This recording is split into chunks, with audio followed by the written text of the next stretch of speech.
Maniyam goddanyoota keetii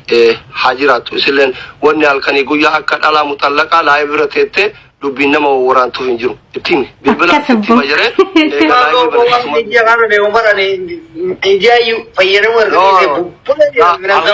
dubbiin nama gurgurti dubbiin nama gurgurti muhiitu gorii gara laafo siiduunaan dubbiin nama gurgurti ani sarraatanyaa qaba. Jaarsa akkana jiraachisanii astamiraachwaallo akkaatalaachwaallo maanno maan mittaqaaxalo akkuma tuun ari'amte ari'amuu dandeetti waan ta'eef wallahi goota sille to arati gale jaartiitti arragaagay namarraa afaan qabi nama afaan sirraa qabatu dide mootu mukettina akkeenya sanfaakkisanii miti viidiyoo kana dura ciccitee arge amma Siduu gize bakka atille live media ran dhuftu video maaluma bade jedhee sarchi godhee laalaa oole yoodha isa bakka akka ufittummaatti jaartiin namaa tokko media irra baatee akka tokko hin jira video an hedduu arge fi ergaanooyu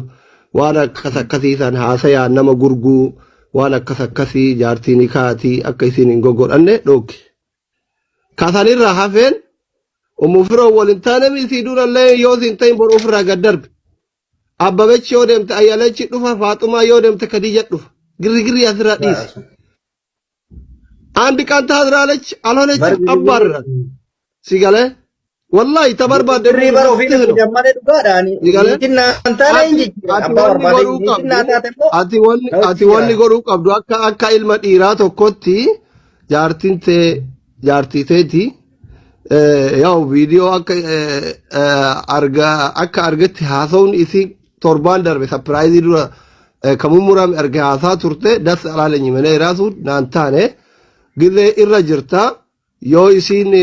namni itti wannoo jedhale jaartii teeti namni biyya ofiitiif jaartii ofiit irratti hin duune dayyuusa jedha hadiisa rabbiitu jedha kana si galee hamtu nama jaartii teeti wannoo jedhu yoo feete ofii deebii deebisiif wanni isiin otoo ati jirtu gad deebii deebituuf hin jiru dhugaan kana ijoolleen keenya immoo ka arsis haa ta'u ilmaan oromoo haati firoo miidhamte yoo jettan waliin taane ibirree diyyuu taane waan isin gargaartan gargaaruu dandeenya. Jaarsaaf jaartiin eega waliin ta'in furmaanni jiru wal hiikudha wal gubuu miti sansalataan walitti hin hidhamne.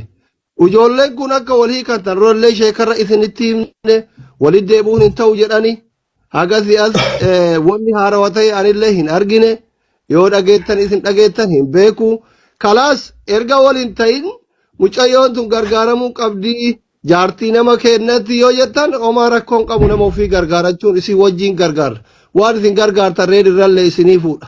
kasanirra haale suuraa jaartii namaa ol garagalchanii gaggaragalchuun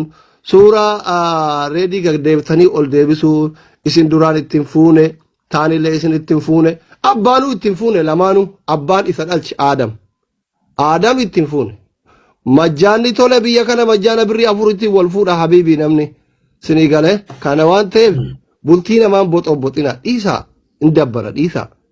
namni fuudhee hin hiikin hin jiru warri isin asirraa beeytan kun hundi isaan haarawaan baane wal fuudhaniitiin wal hiikun jaartiin nama jibbuun jaartii jibbuun